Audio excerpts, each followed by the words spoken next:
사도행전 14장 8절부터 28절까지 말씀 찾으셨으면 우리 천천히 같이 읽도록 이렇게 하겠습니다. 시작. 루스드라에 발을 쓰지 못하는 한 사람이 있어 앉았는데 나면서 앉은병이 되어 걸어 본 적이 없는 자라. 바울의 말하는 것을 듣거늘 바울이 주목하여 구원받을 만한 믿음이 그에게 있는 것을 보고 큰 소리로 가로되 내 발로 바로 일어서라 하니 그 사람이 뛰어 걷는지라. 무리가 바울의 행한 일을 보고 루가오니아 방언으로 소리질러 가로되 신들이 사람의 형상으로 우리 가운데 내려오셨다 하여 바나바는 스스라 하고 바울은 그 중에 말하는 자이므로 허메라 하더라. 성박 스스 신당의 제사장이 소와 화관들을 가지고 대문 앞에 와서 무리와 함께 제사하고자 하니 두 사도 바나바와 바울이 듣고 옷을 찢고 무리 가운데 뛰어 들어가서 소리질러 가로되 여러분이여 어찌하여 이런 일을 하느냐. 우리도 너희와 같은 성정을 가진 사람이라. 너희에게 복음을 전하는 것은 이 헛된 일을 버리고 천지와 바다와 그 가운데 만유를 지으시고 살아계신 하나님께로 돌아오라 함이라. 하나님이 지나간 세대에는 모든 족속으로 자기의 길들을 다니게 묵인하셨으나 그러나 자기를 증거하지 아니하신 것이 아니니 곧 너희에게 하늘로서 비를 내리시며 결실기를 주시는 선한 일을 하사 음식과 기쁨으로 너희 마음에 만족해 하셨느니라 하고 이렇게 말하여 겨우 무리를 말려 자기들에게 제사를 못하게 하니라. 유대인들이 안디옥과 이고니온에서 와서 무리를 초인하여 돌로 바울을 쳐서 죽은 줄로 알고 성 밖에 끌어내치니라. 제자들이 둘러섰을 때에 바울이 일어나 성에 들어갔다가 이튿날 바나바와 함께 더베로 가서 복음을 그 성에서 전하여 많은 사람을 제자로 삼고 루스드라와 이고니온과 안디옥으로 돌아가서 제자들의 마음을 굳게 하여 이 믿음에 거하라 권하고 또 우리가 하나님 나라에 들어가려면 많은 환난을 겪어야 할 것이라 하고 각 교회에서 장로들을 택하여 금식 기도하며 저희를 그 믿음과 주께 부탁하고 비시디아 가운데로 지나가서 밤빌리아에 이르러 돌을 버가에서 전하고 아달리아로 내려가서 거기서 배를 타고 안디옥에 이르니 이곳은 두 사도의 이룬 그 일을 위하여 전에 하나님의 은혜에 부탁하던 곳이라. 교회를 모아 하나님이 함께 행하신 모든 일과 이방인들에게 믿음의 문을 여신 것을 고하고 제자들과 함께 오래 있으니라. 아멘.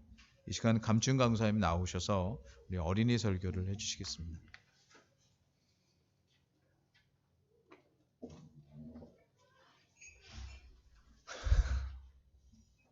네, 어린이들이 갔네요. 아까 있다가. 네. 오늘 말씀 잘 읽으셨나요? 오늘 굉장히 재밌는 장면이 나왔죠. 재밌으면서도 굉장히 이상한 장면이 나왔어요. 첫 장면에서 어때요? 바울과 바나바를 신으로 숭배하려던 사람들이 조금 지나니까 어떻게 하고 있죠? 돌로 쳐서 죽이려고 했어요. 너무 이상하지 않아요? 방금 전까지 그렇게 숭배하고 높이던 사람들이 이렇게 한순간에 싹 돌아설 수가 있을까요? 도저히 같은 사람이다 이렇게 볼 수 없을 정도로 놀라운 일이에요. 그런데 성경을 보면 이것과 비슷한 일이 그 이전에도 있었던 걸 우리가 알 수 있어요. 예수님이 예루살렘에 들어오실 때, 마지막으로 들어오실 때 많은 사람들이 어떻게 했죠? 예수님을 싫어하고 거부했나요? 아니죠. 막 종려나무 가지를 흔들면서 자기 옷을 밟고 가라고 깔면서 굉장히 환영했어요. 심지어 예수님을 왕처럼 숭배하려고 했다고 해요. 그런데 조금 시간이 지나자 무슨 일이 벌어졌죠? 제사장들이 그 많은 사람들을 선동해서 예수님을 십자가에 못 박아 죽이게 하려고 외치게 했어요. 며칠 전까지만 해도 예수님께 화로성을 지르던 사람들이 어느샌가 예수를 십자가에 못 박아라, 이렇게 외치게 된 거죠. 너무 이상하지 않아요? 대체 어떻게 이렇게 바뀔 수가 있는 걸까요? 여기 나오는 사람들의 공통적인 특징이 뭘까요? 성경은 그들을 가리켜서 똑같이 무리 혹은 군중이라고 하고 있어요. 그냥 많은 사람들이라는 거예요. 숫자는 많지만 그저 주변 상황이나 아니면 다른 사람들의 말에 이리저리 휩쓸려 다니는 그런 사람이라는 거예요. 반면에 성경에는 이런 무리, 군중과 전혀 다른 사람들도 나오거든요. 그게 뭘까요? 바로 아까 우리가 주보에서 함께 읽었던 제자들이에요. 우리가 열린교회의 꿈 중에 두 번째 뭐라고 하죠? 우리 교회는 다음 세대에 대한 기대를 가지고 복음화, 그 다음에 뭐죠? 제자화, 제자로 만든다는 거예요. 이 제자는 아까 우리가 봤던 무리, 군중과는 전혀 다른 존재예요. 제자들은 자신이 어떤 존재인지, 무엇을 해야 하는 존재인지 하나님으로부터 받은 사명을 잘 알고 있어요. 그렇기 때문에 무리들과 다르게 주변에 있는 사람들이 아무리 뭐라고 한다 할지라도 꾸준히 자신이 해야 하는 일을 계속 할 수가 있는 거예요. 오늘 바울처럼 말이죠. 바울은 어때요? 사람들이 자기를 돌로 쳐서 죽이려고 했죠. 하지만 끝까지 자신이 해야 하는 일을 감당했어요. 오늘 뭐라고 하죠? 그 위험한 곳으로 다시 돌아가서 제자들을 돌봤다고 해요. 왜죠? 바울은 무리가 아니라 제자니까요. 제자는 꾸준하고 변함이 없어요. 아무리 많은 사람들이 잘못된 길을 가고 있다 하더라도 자기만큼은 하나님의 뜻을 따라서 살려고 해요. 모든 사람들이 그게 틀렸어, 아니야 라고 하더라도 그게 하나님 뜻에 맞다면 예라고 할 수가 있는 거고, 반대로 모두가 맞다고 하고 그걸 좋아한다 할지라도 그게 하나님 뜻에 잘못된 거라면 아니요 라고 말할 수가 있는 거예요. 그냥 먹고 자고 놀고 즐기면서 산다면 동물들과 다를 바가 없겠죠. 하지만 나는 사명을 가진 인간이구나 하는 걸 깨달았기 때문이에요. 진정한 인간이란 어떤 것인가 하는 걸 아는 거죠. 이처럼 여러분들도 주변에 사람들이 얼마나 많아요. 근데 많고 많은 사람들 속에 섞여서 그들과 함께 살아가는 것으로 만족하시면 안 돼요. 친구들이나 여러 사람들이 나한테 뭐라고 하면 어때요? 두렵고 그게 맞는 것 같고 그걸 따라야 할 것 같죠. 그래서 거기에 휩쓸려서 그들과 똑같이 산다면 오늘 우리가 봤던 무리들과 똑같은 거예요. 예수님을 십자가에 못 박으라고 외쳤던 무리들과 똑같은 거죠. 하지만 성경은, 그리고 하나님은 끊임없이 우리를 향해서 뭐가 되라고 할까요? 무리가 되라고 하나요? 제자가 되라고 하세요. 예수님의 제자들도 어때요? 바울도 그랬죠. 처음엔 무리들과 별 다를 바 없는 사람들이었어요. 바울도 어때요? 스데반 집사님이 죽은 걸 보면서 잘 죽었어, 이렇게 생각하던 사람이었죠. 하지만 시간이 지나면서 다들 서서히 진정한 제자가 되어갔던 거예요. 그처럼 우리들도 지금은 무리와 비슷할 수가 있어요. 하지만 언젠가 제자가 될 수가 있는 거예요. 그러므로 지금 내 모습이 무리와 같다고 해서 너무 실망할 필요도 없어요. 하지만 동시에 무리와 어울려서 같이 살아가고 있는 내 모습에 만족하셔도 안 되는 거예요. 그러지 말고 끊임없이 예수님의 제자가 되어가기를 기도하고 바라고 애쓰는 하나님의 자녀가 되길 바랍니다. 기도하겠습니다. 하나님, 성경을 보니까 많고 많은 사람들에 대해서 그저 무리라고, 군중이라고 표현하고 있는 반면에 하나님께서는 끊임없이 우리를 향해서 제자를 찾으시고 있구나 하는 걸 알겠어요. 제가 지금은 무리와 별 다를 바 없이 살아갈지 모르겠지만, 그래서 정말 하나님 보시기에 실망스러운 모습일지 모르겠지만, 예수님이 제자들이 그랬고 또한 바울이 그랬던 것처럼 하나님께서 나를 무리에서 제자로 바꿔가시겠구나 하는 것을 믿고 포기하지 말고 끝까지 기도하면서 삶을 통해서 열심히 제자가 되기 위해 애쓰는 사람이 될 수 있도록 은혜 내려주세요. 모든 말씀 예수 그리스도의 이름으로 기도해 주셨습니다. 아멘.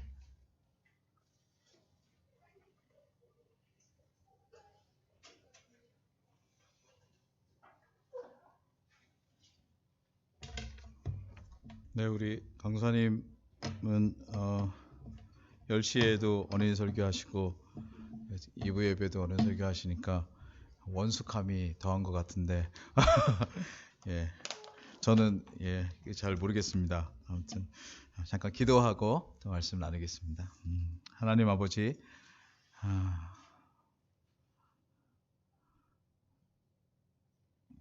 장마로 여러 어려움도 있고 또 비바람이 몰아치는 밤들도 있었는데 또 오늘 주일을 맞아 하늘이 파랗고 또 화창한 날들을 맞게 해주시니 감사합니다.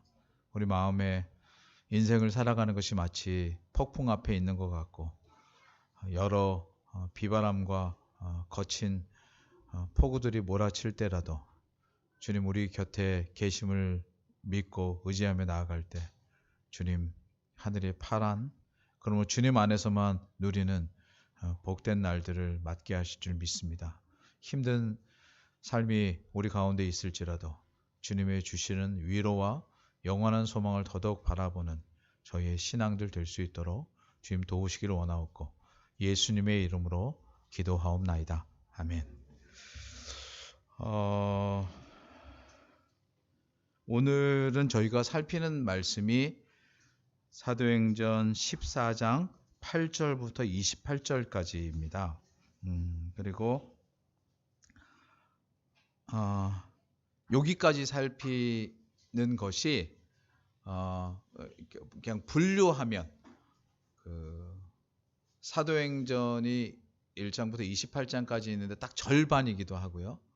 또 사도 바울이 회심한 후에 특별히 바나바를 통해 그 이방 선교 사역에 부름 받은 다음에 제1차 선교 여행이라고 하는 한 단락이 마무리되는 때이기도 합니다. 그래서 오늘까지 사도행전 설교를 하고 8월 달에는 여러분 제 뒤에 이렇게 보이는 것처럼 매년 8월에 저희가 원래 이제 사경회를 하거든요. 그래서 성경에 대한 이제 내용들을 살피고 9월 달에 다시 15장으로 이제 돌아올 터인데 제가 이렇게 길게 얘기했냐면 그때 돌아왔을 때 이제 2차 전도 여행을 살피기는 하겠지만 여러분 혹시 지난주에 들은 거 기억하시나요?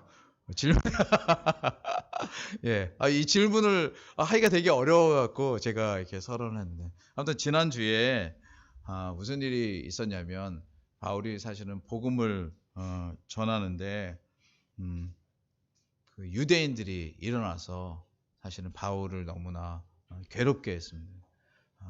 비방하고 시기하고 질투하고 그래서 하나님께서 바울에게 아주 귀한 지혜를 주시기를 그 유대인들이 그렇다면 이방인들에게 복음을 전하는 것이 어떤가. 예, 이렇게. 원래 사실은 사도행전 9장에 보면 사도 바울은 이방인을 위한 사도로 부름받은 하나님의 섭리가 이렇게 담겨져 있지만 사람이 늘 섭리를 이해하고 살아가는 것은 아니거든요. 그래서 유대인들이 시기하고 질투하고 괴롭히니까 당장에는 지난주에 그런 표현을 드렸는데 아마 이런 건 기억하실 거예요. 물이 흐를 때 장애물을 만나면 바위를 만난다든가 뭐 어떤 걸 만나면 물은 옆으로 흐르잖아요. 그렇죠? 물이 거기서 중재하지 않잖아요. 그래서 물은 계속 흘러서 강으로도 가고 바다로도 가죠. 물은. 장애물은 장애인 것 같지만 당장은 장애이고 그게 모든 것 같지만 거기에 남아서 그냥 이제 말하자면 소멸되어 가요. 그래서 하나님께서는 섭리적으로 사도 바울에게 그런 유대인들의 시기와 질투, 비방으로 말미암아 새로운 대상인 이방인들을 있게 하시고 또 뿐만 아니라 그곳에서 떠나 이고니온이라는 곳으로 가서 복음을 전하게 하심으로 장소를 옮기는 것, 이런 일들을 인도하십니다. 근데 이제 이고니온에서 어려움을 당하자 사도 바울로 하여금 지금 루스드아로 사역지를 바꾸어 행하게 하는 일이 이제 오늘 시작점에 있습니다. 그래서 오늘 8절에 보면 시작을 이렇게 하죠. 루스드아에 발을 쓰지 못하는 루스드라라는 곳으로 그 어려움 때문에 제가 조금 전에 말씀 잘못했 그 이고니온이 아니라 이고니온에서 루스드라로 옮겨오는 일을 이렇게 하게 되죠. 그래서 한편으로는 장애를 만나고 어려움을 만나는 것 같이 보이지만 제가 물이 흐르는 비유를 드린 것처럼 물은 계속되이 바다로 흘러가는 것처럼 복음 사역은 중지되지 않고 계속되이 진행되고 있다. 이걸 보면서 여러분과 제가 시작점부터 가질 만한 아주 귀한 교훈이 있는데요. 여러분과 제가 신앙을 가지고 살아가는 중에 특별히 복음을 붙잡고 살아가는 중에 분명코 여러 어려움들을 만날 수 있습니다. 그래서 질문을 이렇게 하죠. 여러분 신앙을 가지고 살아가는 분들이 가장 많이 하는 기도 중에 하나가 이겁니다. 하나님 내 인생에 왜 이렇게 어려움을 두십니까? 제가 하나님을 신실하게 섬기고 하나님 한 번도 떠난 적이 없는 것 같은데 왜 이렇게 하나님은 저를 무관심하게 내버려 두십니까? 그런데 그거는요. 내가 보는 시야일 뿐이에요. 실제로 하나님은 우리를 한 번도 놓으신 적도 없고 하나님 우리를 붙들어서 더 선한 길과 복된 길로 인도하시는 살아계신 하나님이십니다. 그래서 사실은 그렇게 보면 그래서 단 하나의 사건이 아니라 전체를 보면 하나님 우리를 계속되이 진행하게 하시고 나아가게 하십니다. 그래서 우리가 그렇다는 것을 알게 하시려고 2000년 전에 사도 바울을 통해 그 일들을 보게 하시는 거예요. 그래서 오늘도 역시 마찬가지로 겪는 여러 가지 일들을 여러분 보시면서 우리가 어떤 일들을 만날 때 사실은 우리는 어떠한 자세를 가져야 되는가. 또 뿐만 아니라 그것을 통해서 보여지고 나타나는 것과 달리 하나님은 얼마나 더 큰 뜻으로 우리를 인도하고 계시는가. 그것들을 흠뻑 누리는 여러분 되시기를 바랍니다. 자, 오늘 8절 내용은 이렇게 시작합니다. 한 번만 더 같이 읽겠습니다. 시작. 루스드라에 발을 쓰지 못하는 한 사람이 있어 앉았는데 나면서 앉은 병이 되어 걸어본 적이 없는지라. 아멘. 지금 사실은 피해서 도망쳐서 온 곳이 루스드라예요. 그러니까 선하고 되게 좋아서 간 것이 아니라 이렇게 해서 왔는데 여기에 와서 보니까 여기에 발을 쓰지 못하는 사람인데 그 사람이 그냥 단순히 사건으로 발을 쓰지 못하는 게 아니라 나면서부터 걸어본 적이 없는 사람이에요. 그렇죠? 근데 여러분 이런 사람이 어디에도 있겠거니 이렇게 생각할 수도 있지만 마치 지금 우리는 사도 바울의 입장에서 생각해 볼 때 자신이 어려움 때문에 이 루스드라에 왔는데 와서 보니까 만난 새로운 대상이 누구였냐면 나면서부터 걸어본 적이 없는 사람이었어요.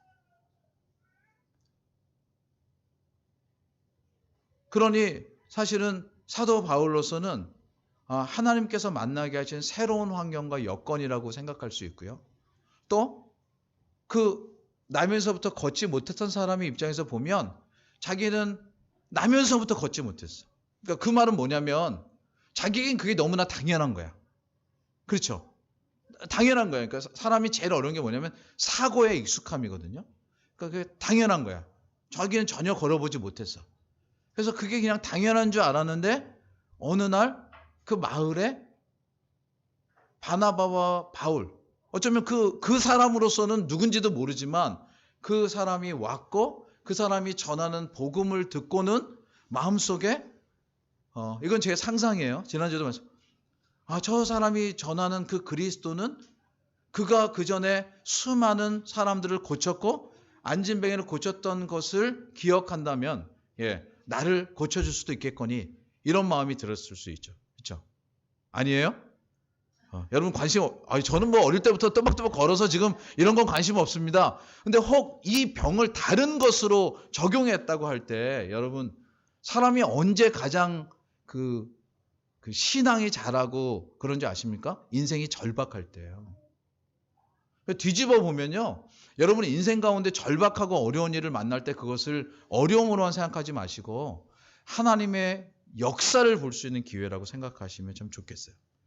새로운 눈이 열어지는, 익숙한 걸 깰 수 있는.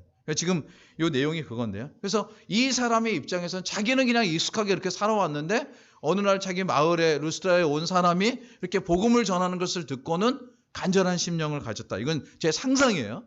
근데 그렇게 할 수 있고 그래서 사실은 그 사람을 만났는데 여기 지금 9절에 보니까 이렇게 말씀하고 있어요. 바울의 말하는 것을 듣거늘. 바울이 뭘 말했겠어요? 바울은 그리스도의 복음만을 전했습니다. 그렇죠? 그리스도의 복음을 전하는 걸 듣고는 바울이 주목하여 구원받을 만한 믿음이 그에게 있는 것을 보았다라고 할 때 이것은 여러분 어떤 사람이요? 죄송하지만 되게 똑똑한 사람들이 많아요. 요즘에 특별히 인터넷 시대를 살면서는요. 얕고 넓은 지식을 가진 사람이 되게 많아요. 그래서 사람들은 자기가 깊이 무엇을 알지 않고도 자기가 아는 양 얘기하기를 되게 좋아하고요. 그래서 사실 자기를 드러내기 좋아하는 게 인간의 본성인데 불을 붙는 게 얕은 지식들이에요. 그런데 이게 역으로요. 깊은 마음을 가진 사람은 의외로 만나기 쉽지 않습니다. 저는 적어도 그래요. 그리고 그 진심이 아까 우리 강사님 설교에서 변하지 않는 사람을 보는 것도 사실 쉽지 않습니다. 사람들이요. 좋은 게 나타나면요. 일반적인 표현으로 말을 바꿔 탄다고 하는데 얼마나 쉽게 마음을 바꾸는지 몰라요. 근데 그런 사람들은 2000년 전에도 많았고요. 그 중간에도 많았고 지금도 있고 앞으로도 많을 거예요. 근데 이 사람 속에서는 바울이 말하는 복음을 듣고 거기에 바울이 볼 때 구원받을 만한 믿음이 그에 있는 것을 보았다고 할 때 이거를 우리말로 하면 절실함, 진심함 이것이 그에게 있었어요. 그래서 사도 바울이 얘기하죠. 내 발로 바로 일어서라 이렇게. 그래서 제가 이제 두 관점, 그러니까 즉 그 안진뱅이의 입장에서 그다음에 바울의 입장에서 이렇게 봐서 이렇게 얘기하면 그 사람의 입장에서는 이런 거예요. 바울과 바나바가 루스드라에 온 것이 참으로 하나님의 도우심으로 생각했고 그렇잖아요. 자기는 평생 걸어본 적이 없는데 그 사람이 와서 걸으라고 하니까 사실은 그것에 대해서 반응하니까 그리고 그가 전한 복음에 대해서 반응하니까 실제로 그는 걷게 됐고 인생이 바뀌게 됐어요. 그렇죠. 엄청난 사건이에요.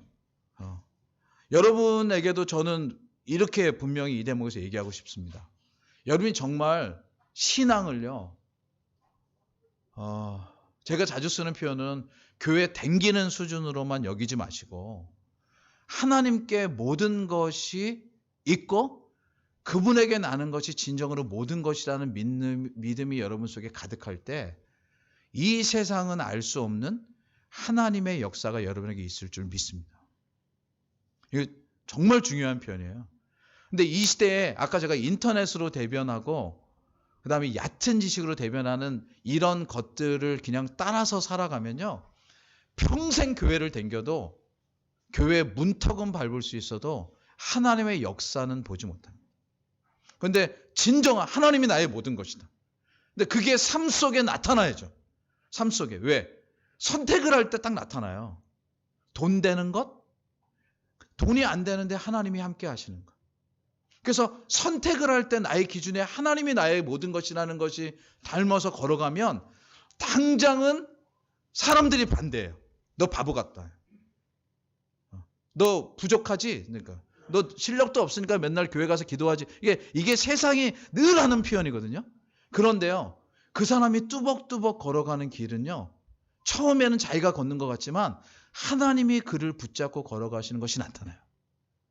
근데 얕은 자기 지혜로 살아가면, 아까도 말을 바깥한다는 제 표현, 이 사람 저 사람 쫓아다니고 이 일 저 일 쫓아다니는 일로 가득 차면요, 당장은 이득을 쫓는 것 같지만 인생이 의외로 지나고 보면 그 사람의 삶의 족적이라는 게 남아요. 그러니까 발이 걸은 흔적이 남아요.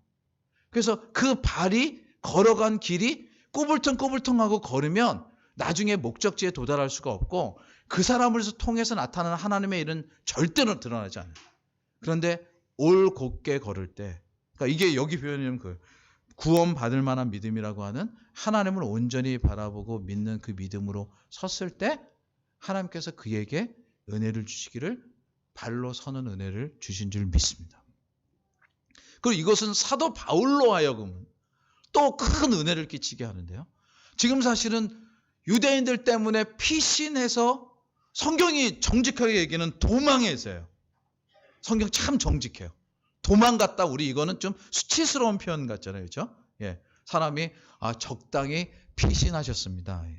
예. 우리 그래서 임진왜란 이런 거 얘기할 때, 예, 그 왕이 갔던 것을 도망갔다 이렇게 얘기하는 건 왕을 낮춰서 얘기하는 거고, 그가 피신해 갔다.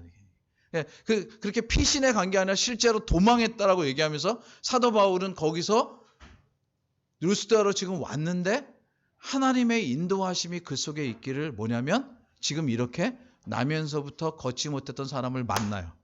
그리고 그가 가진 믿음에 대한 반응을 따라 걸으라고 한, 정말 하나님의 말씀을 그대로 대언한 결과 그가 걸어요. 그러니까 지금 이 사건은 사도 바울로 하여금도 어떤 은혜를 입게 하냐면, 이전에는 알지 못했던 치유의 역사와 복음의 역사가 자신 속에 계속되는 것을 보게 하는 거예요.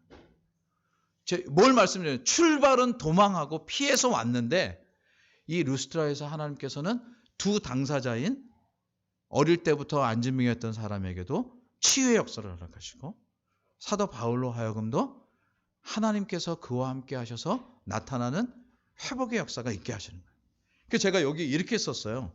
인간의 일은 도망이고 사역의 전환이었지만 하나님의 일은 그로 인한 영혼의 회복과 새로운 역사를 감당하는 기회가 주어졌다. 여러분, 그러므로 여러분 현실 속에 여러 가지 일을 만날 때 인간적인 판단과 평가로만 행하지 마시고, 하나님이 무엇을 원하시는가를 따라서 행할 때 분명코 여러분 자신에게도, 여러분을 둘러싼 환경에게도, 여러분이 만나는 사람에게도 이러한 놀라운 은혜를 주실 줄 믿습니다. 여러분 안 믿으십니까?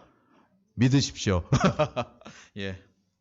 그런데요, 이렇게 복된 믿음의 역사를 하고 있을 때 어떤 사건이 하나 나옵니다.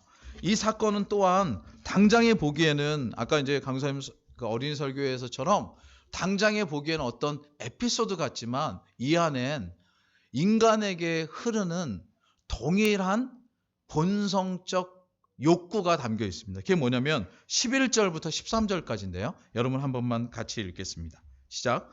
무리가 바울의 행한 일을 보고 루가오니아 방언으로 소리질러 가로되, 신들이 사람의 형상으로 우리 가운데 내려오셨다 하여 바나바는 스스라하고 바울은 그 중에 말하는 자이므로 험해라 하더라. 성박 스스신당의 제사장이 소와 화관들을 가지고 대문 앞에 와서 무리와 함께 제사하고자 하니, 이렇게 되어 있습니다.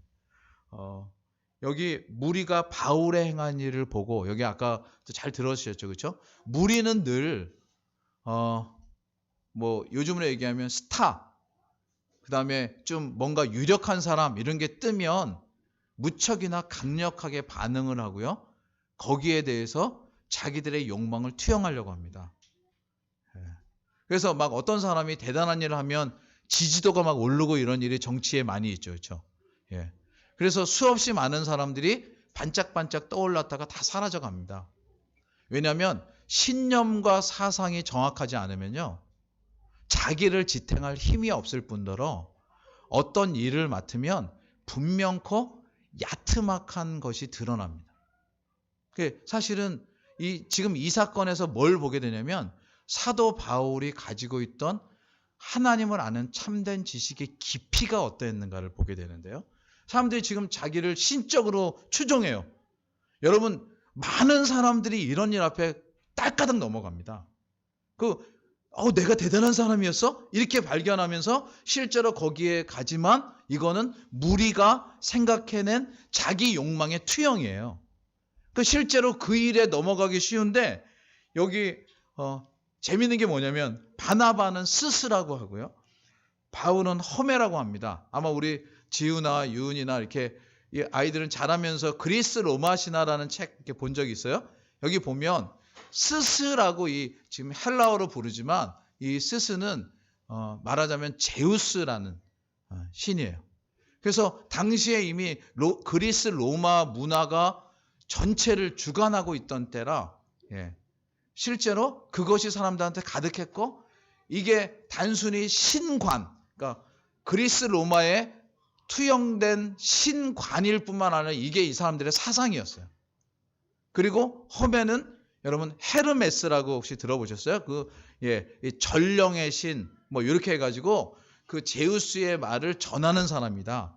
그래서 지금 바나바는 아무래도 시니어고 나이가 좀 있고 훨씬 이렇게 하니까 그 사람은 제우스 같다 이렇게 보고 사실은 바울은 젊고 왕성하게 활동하니까 바로 그 말을 전하는 사람이다. 그래서 이렇게 설정을 한 거예요. 스스라고 하고 허메라고 하더라.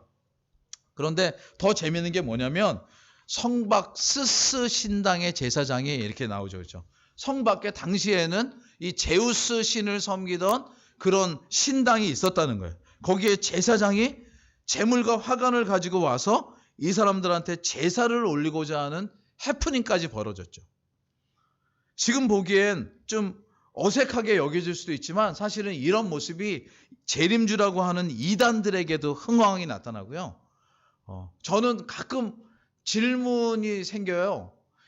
자기가 재림주라고 하는 사람들은 과연 자기가 아니라는 것을 스스로 알고 있을 텐데 그것을 왜 계속하고 있을까?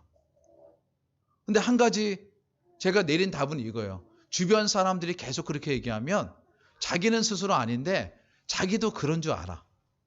그래서 자기나 그 사람들이나 모두 다 거짓된 거에 휩쓸려 가고 있는 거예요. 그래서 사실은 이게 그래서 이단이고 잘못된 거죠.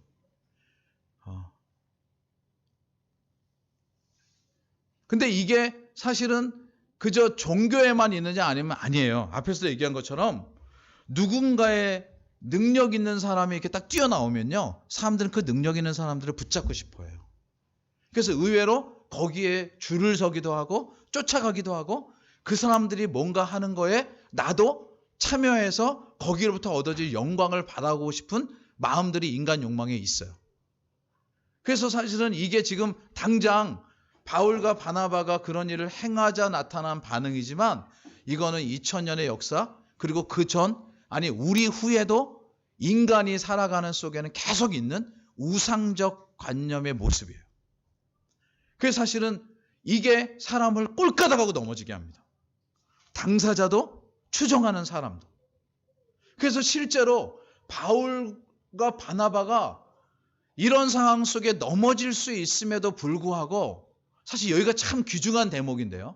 앞에서 하나님께서 섭리로 이들을 인도하셔서 이렇게 하셨다는 한 포인트가 있다면 여기 지금 오늘 본문의 두 번째 포인트인데 이게 뭐냐면 이들 속에 분명한 신앙적 가치가 얼마나 바르게 설정되어 있었는지 이것이 흔들리지 않았다는 거예요.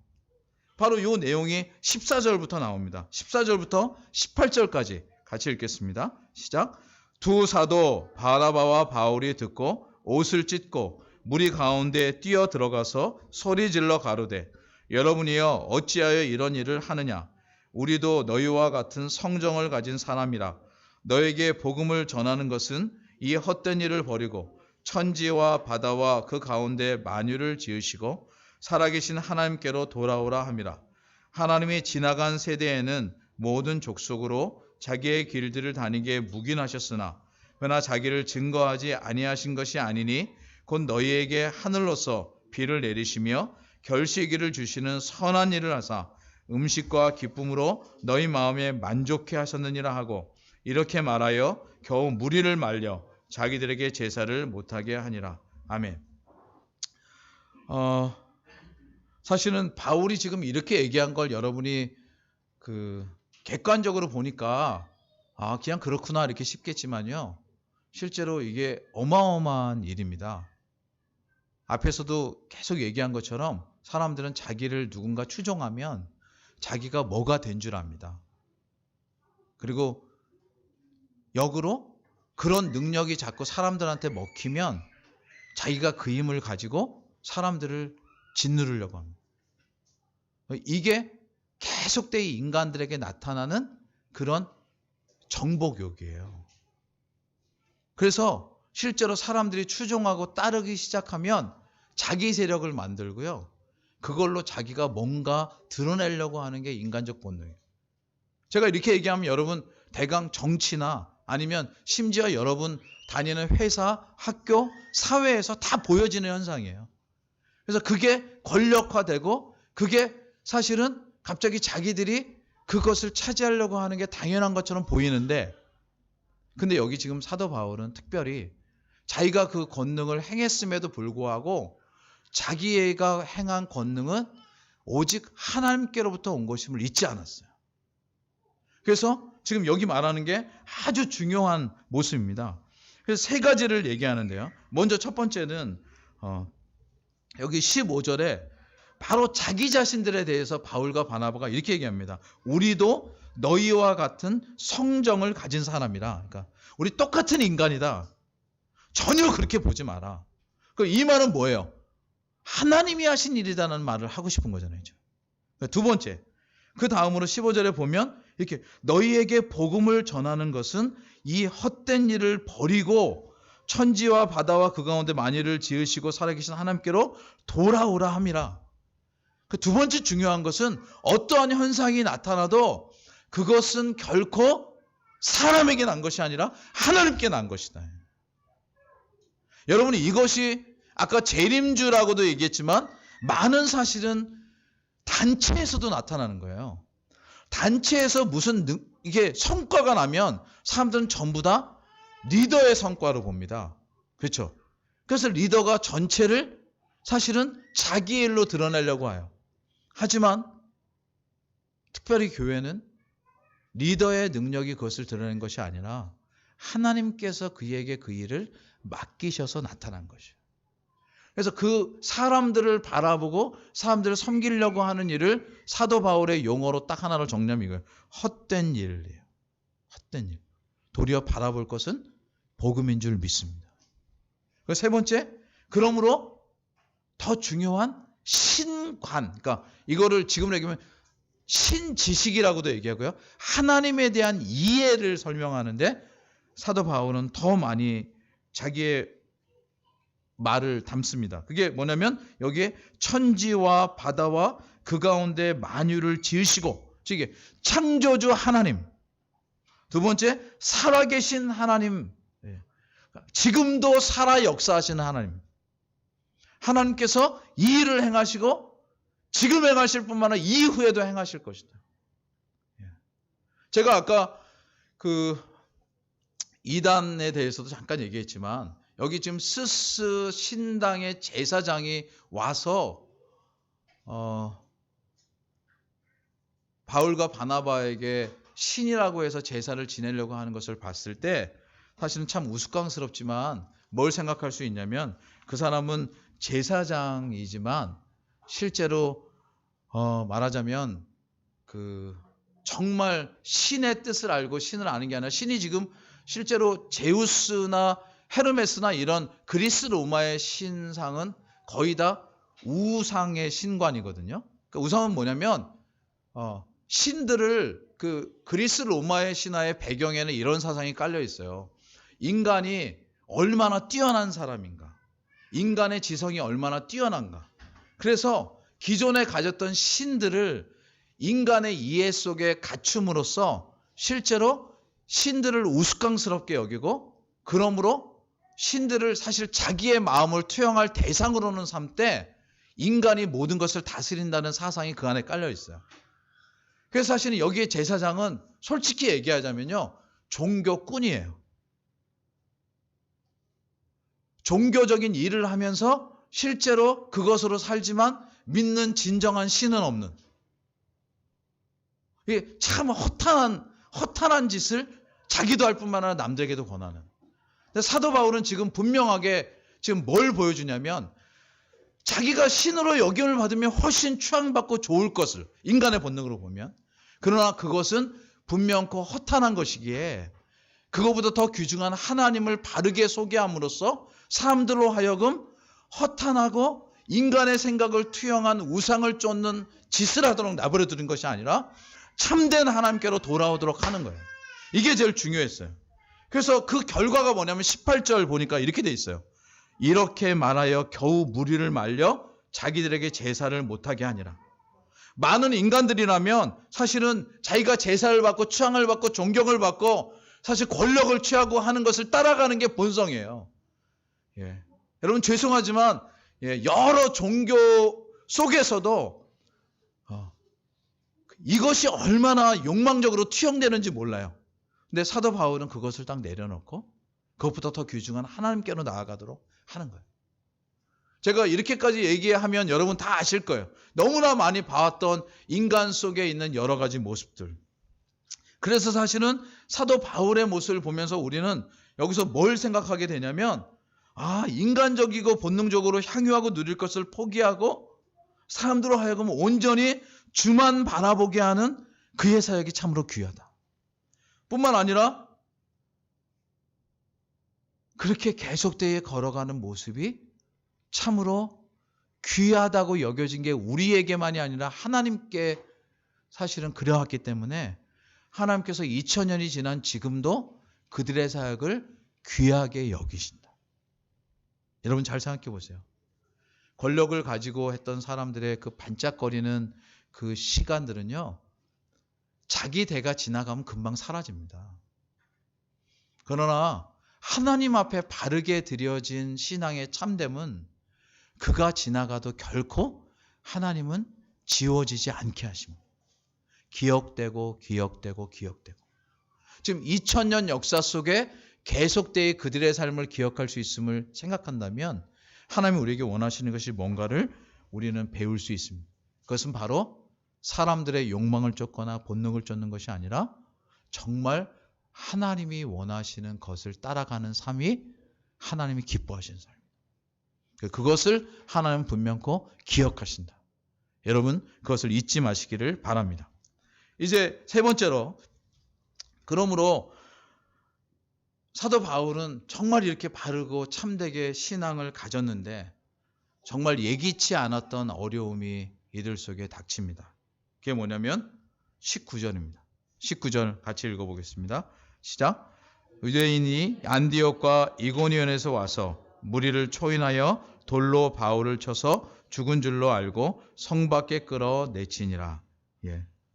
여기에 유대인들은 바울이 사실은 피하여 온 사람들인데요, 이들이 안디옥과 이고니온에서 와서 무리를 초인하여 사람들을 이렇게 예전처럼 선동하고 이끌어서 바울을 결로 돌로 쳐서 죽게 합니다. 그러니까 죽지는 않죠. 돌로 쳐서 죽으라고 이렇게 합니다.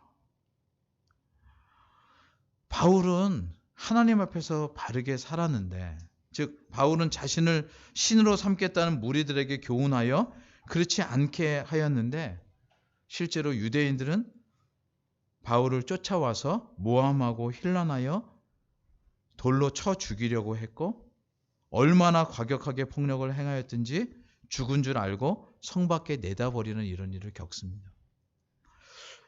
여러분, 이 본문을 보면서 여러분 무슨 생각하십니까? 나는 바울처럼 살지 말아야 되겠다, 이렇게 생각하십니까? 예. 많은 사람들이 그렇게 생각해요.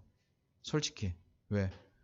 교회를 다녀도요, 죄송하지만 좋은 거는 받고 싶고 어려움은 받고 싶지 않는 게 사람들의 본성입니다. 그래서 우상을 쫓는 거고 하나님을 쫓되 헛된 신앙을 쫓는 거예요. 근데 사도 바울은 그러지 않았어요. 그런데 이 모습이 너무나 사실은 가슴을 막막하게 해요. 복음을 위해 진실하게 전하고 자기를 높이려는 사람들이 아니라고 하면서 하나님을 높이며 사역하였는데 결국 바울이 당한 일은 여전히 비방받고 여전히 모욕당하고 쫓겨다니고 죽을 만큼 돌로 쳐맞아서 지금 버림받는 지경에 이르렀습니다. 여러분, 이거 보면서 혹시 무슨 생각이 드십니까? 하나님은 바울을 사랑하지 않으셨나? 우리 흔히 그렇게 생각하기 쉽죠, 그렇죠? 어려움을 겪을 때. 아니면 하나님은 너무 바울을 믿으셨나?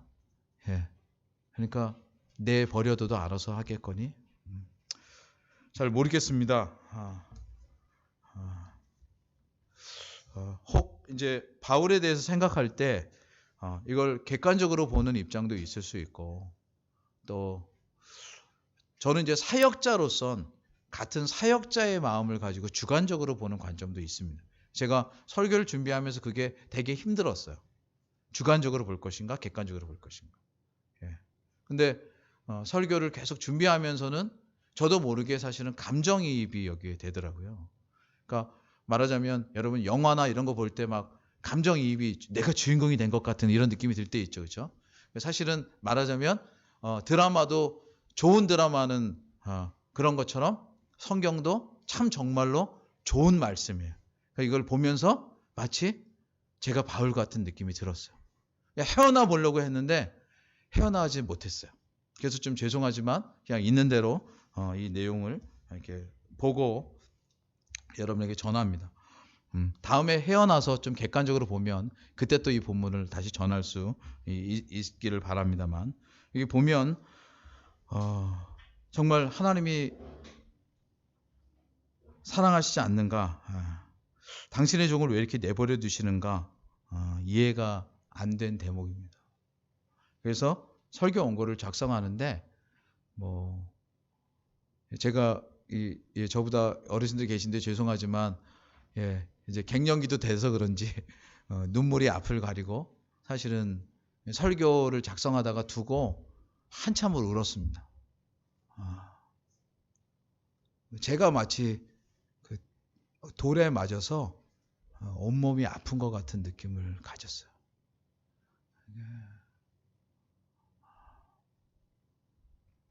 그런데 그게 끝이었으면 울고 말았을 것을, 근데 그 다음이 있었어요. 사도 바울은 그 다음 절이 20절과 23절을 보면 죽었다고 지금 내버렸거든요, 사람들은. 그런데 가해자리 죽었다고 내버렸는데 그 가운데 일어났어요. 여러분, 우리 자그마한 표현이 그런데 교통사고나 여러 일들만 겪어도 누구한테 한 대만 맞아도 막 죽을 것 같고 그래서 병원 가고 막 그러잖아요, 그렇죠? 근데 이 사람 지금 돌로 쳐맞았거든요. 근데 지금 아무 일 없다는 듯이 그냥 일어났어요. 그리고는 다음날 바나바와 함께 더베로 복음을 전하기 위해 갑니다. 그리고 보면 거기서 복음을 전합니다. 그래서 원고를 계속 쓰게 됐어요, 제가. 앞에서는 못 쓸 것 같았는데 이제 감정만이 아니라 감정 너머에 더 큰 하나님의 일이 있는 거예요. 인간의 성정을 가진 사람이 과연 어떻게 이럴 수 있지? 정말 포기하고 싶지 않았을까? 정말 그만두고 조용히 살고 싶지 않았을까? 그런 사역의 공포와 고통스러움 때문에 미쳐버릴 것 같지 않았을까 싶었는데, 그럼에도 바울의 그 다음 행동을 보면 그는 더베성에서 복음을 전하여 많은 제자를 삼았을 뿐만 아니라 자기를 그렇게 괴롭히던 루스드라와 이고니온과 안디옥으로 돌아가서 제자들의 마음을 굳게 하며 이 믿음에 거하라고 22절에 권면하고 있습니다. 23절에 각 교회에서 장로들을 세워서 그들에게 믿음 바 주께 부탁하는 일을 감당합니다. 정말 충격이었습니다. 바울의 이 모습과 태도에 대해 큰 충격을 받게 되었습니다. 인간이 아니었나 싶을 정도로, 사람이 이럴 수 있나 싶을 정도로. 그런데 그가 한 말이 그 마음속에 담긴 핵심이었구나를 알게 되는데, 그게 바로 22절 후반부의 말씀입니다. 22절 한번 같이 읽겠습니다. 시작. 제자들의 마음을 굳게 하여 이 믿음에 거하라 권하고, 또 우리가 하나님 나라에 들어가려면 많은 환난을 겪어야 할 것이라고. 예. 여러분들에게 이렇게 전하면 여러분 어떻게 이해하실지 모르겠지만, 신앙은 이 사도 바울의 표현에 따르면 하나님의 나라에 들어가려면 많은 환난을 겪어야 하는 일입니다. 신앙은 꽃길을 걷는 게 아니고요. 신앙은 굳이 자갈길을 걷는 것입니다. 그래서 사람들이 그 길을 피하죠. 죄송하지만 대형교회에 모이는 이유는 뭐냐면 편하고 좋고 하려고 해요. 그래서 처음에는 사람들이 많이 모인 걸로 대형교회가 됐는데, 그 다음에는 대형교회를 이룬 사람들의 욕망 때문에 대형교회를 해체를 못해요. 왜요? 거기 있으면 편하거든요. 돈 조금만 내면 다 알아서 해주거든요. 그런데 개척교회와 작은 교회는 안 그래요. 다 해야 되거든요. 비가 조금만 오면, 우리 강사님 새벽부터 뛰어와서 창가에 물을 빼내고 닦아내는 일을 해야 돼요. 속으로 이런 생각 안 들겠어요? 내가 복음 전하려고 이 길을 걸었지, 내가 지금 물 치우려고 이 길을 걸었는가? 근데 그 길을 해야 돼요. 여러 불편함이 있을 때 걸어야 되는 거예요. 성도들도 역시 마찬가지죠. 우리 교회 계속 세워져 가는데 정말 교회가 넉넉하지 않아요. 그럼 사람 마음속에 다 부담이 있죠. 이 책임을 누가 지느냐. 제일 좋은 건 이거예요. 누가 져주면 좋겠다. 근데 여러분 까놓고 얘기하면요, 절대로 하나님은 누가 져주도록 내버려 두지 않으세요. 우리가 지게 하세요. 환난을 겪어야 하나님 나라에 들어가는 거예요. 이 말을 바꾸면 이거예요. 우리는 어느덧 환난을 잊어버렸어요. 우리는 어느덧 꽃길을 걸으려고 하고요, 영광을 지려고 하고요, 편함과 누림을 나누려고 해요. 근데 이게 오늘 본문 앞에 보면 앞에서 신으로 삼으려고 했던 사람들하고 마음하고 똑같아요. 그러니까 말하자면 하나님이 주인인 교회가 아니고 인간이 주인인 교회고요, 욕망이 주인인 교회가 되는 거예요. 근데 그건 단연코 생명력이 약합니다. 단연코 하나님이 역사 속에서 그것을 기억하도록 두지 않으세요. 정작 기억되는 교회는 여러분 심령 속에, 여러분이 이 교회가 첫 번째 교회일 수도 있고 두 번째 교회일 수도 있고 10번째 교회일 수도 있고 100번째 교회일 수도 있습니다. 상관없습니다. 주님이 옮기셔서 여기에 두셨다면. 근데 여러분이 가진 신앙의 삶을 여기서 여러분이 분명코 정립하지 않으시면 우리는 또 우리 인생 속에 내가 맞는 것을 찾아서 살아가는 그런 모습이지, 하나님이 우리를 두셔서 살아가는 모습이 되지 못합니다. 사도 바울은 그 말을 하고 싶은 거예요. 그리고 사실은 그 환난 앞에 자기를 노출하고 환난 앞에 자기를 두었을 때 하나님 그에게 영광된 은혜를 주시는데, 그게 두 가지예요. 첫 번째는요, 바로 이곳에서 사도 바울이 영적인 아들을 낳습니다. 남자인데요, 자식을 낳아요. 어떻게? 영혼으로. 근데 제가 설교 온 거 이렇게 영혼만이 아니라 고난으로 자식을 낳는 거예요. 왜 여성들이 자녀를 낳은 거를 존중하냐면 실제로 정말 고통 중에 예, 어떤 분은 산통을 10몇 시간 아니면 뭐 20 몇 시간 이렇게 하면서 자신을 아니까 그러니까 더 자식이 애절한 게 엄마들이잖아요. 그렇죠? 사도 바울에게 있어서도 자기가 죽을 것 같은 일들을 겪으면서 제자를 길렀는데 그 제자가 바로 디모데예요. 그러니까 사실은 영적인 아들이고 그는 어쩌면 하나님이 그를 디모데야라고 사도 바울이 부를 때마다 가슴에 뭐가 가득했냐면 하나님이 어려운 중에 너를 선물로 주셨구나. 그렇죠?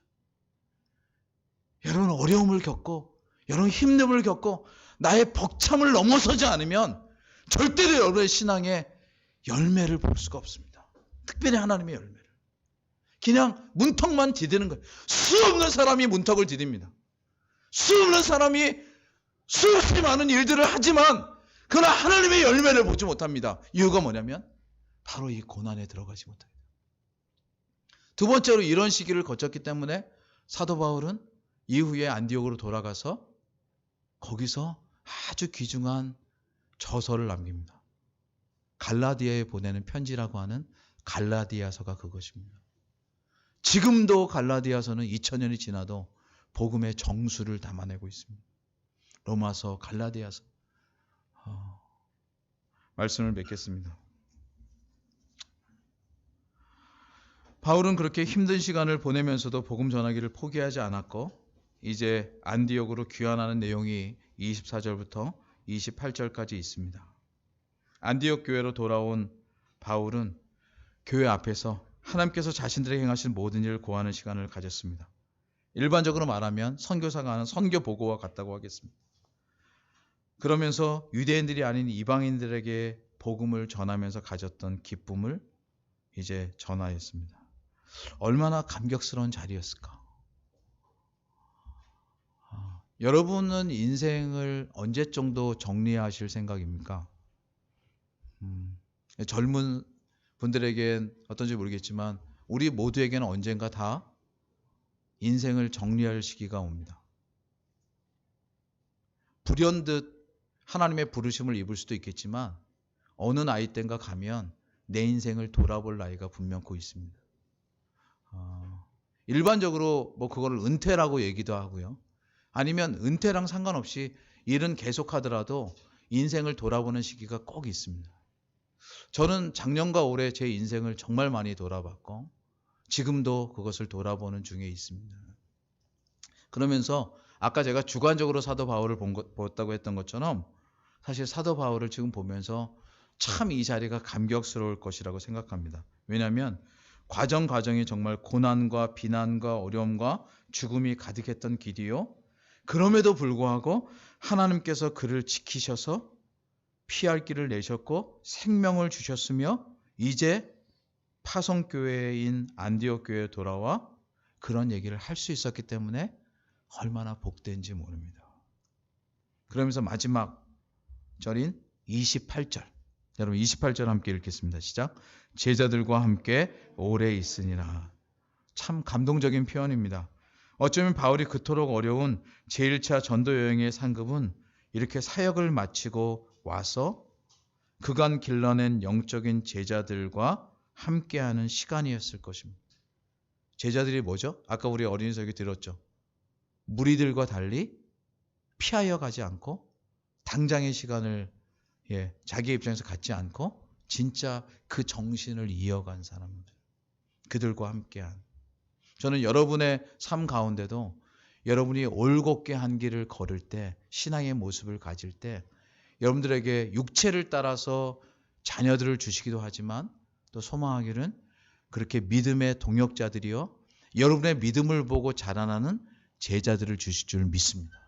그리고 그것이야말로 하나님 앞에 드릴 참으로 아름다운 열매라 믿습니다. 우리도 언젠가 인생의 한 매듭을 정리할 시간이 올 때 그때 우리는 무엇이라 인생을 돌아보며 무엇을 남길 것인가? 그리고 어떻게 인생의 모습을 정리할 것인가? 앞에서 얘기한 걸 정리하면 어려움이 닥칠 때 장애물을 피해간 물처럼 물은 바다를 향해 계속되어 흘러가야 됩니다. 장애물에 주저하지 마시고 가야 될 길을 여러분이 신앙을 가지고 살아갈 길을 분명히 생각하시면서 그 길을 걷는 여러분 되시기를 바랍니다. 또한 뿐만 아니라 여러분이 살아가시면서 정말 여러분들의 삶 속에 하나님께서 주신 일들은 세상이 보는 것과 같지 않습니다. 그러기에 사람들이 여러분을 높이거나 여러분이 높아지고 싶은 마음보다 더 귀하게 하나님만 높이는 여러분 되시기를 바랍니다. 그때 하나님이 여러분을 높여주실 것입니다. 마지막으로 여러분이 하나님을 그렇게 온전히 보고 살아갈 때 분명코 여러분 인생 가운데 세상은 줄 수 없는 하나님이 주시는 열매가 있을 줄 믿습니다. 내가 원하는 열매, 내가 원하는 성과, 내가 원하는 무엇인가를 쫓다 보면 그것은 마치 신기루와 같아서 곧 사라질 것이지만 영원하고 변함없으신 하나님을 쫓는 여러분이 되실 때 주께서 여러분의 인생 가운데 아름다운 영적인 열매들로 여러분의 인생을 복되다 하실 줄 믿습니다. 그러분 되시기를 주님의 이름으로 축원합니다. 기도하겠습니다. 하나님 아버지, 은혜를 감사합니다.